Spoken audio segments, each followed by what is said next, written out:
unconstitutional daw. Hmm, unconstitutional. Kaya ano itong mga kabunyog at ito namang si Loren, matapos magsalita itong sila Pia at Alan Peter, sumausaw na rin. Akala mo naman maano siya. Akala mo naman abogada siya. Oh. Ano pati, mayroon pang mga post sa social media itong si Loren, nag-i-explain. Invalid at unconstitutional daw ang pagkakatanggal sa kanya. Kaya daw hanggang daw sa ngayon, siya pa daw ang Senate President pro tempore. Kasi unconstitutional daw yung ginawa kahapon. Oh.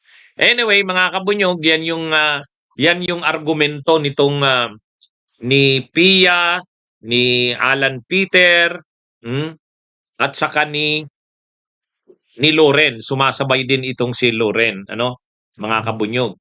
Kaya ayaw nilang tanggapin eh.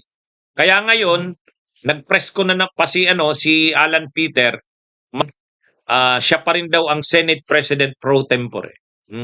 Si Pia Cayetano, siya pa rin daw ang Blue Ribbon Committee Chair. Kaya nga nag-hearing daw sila kanina.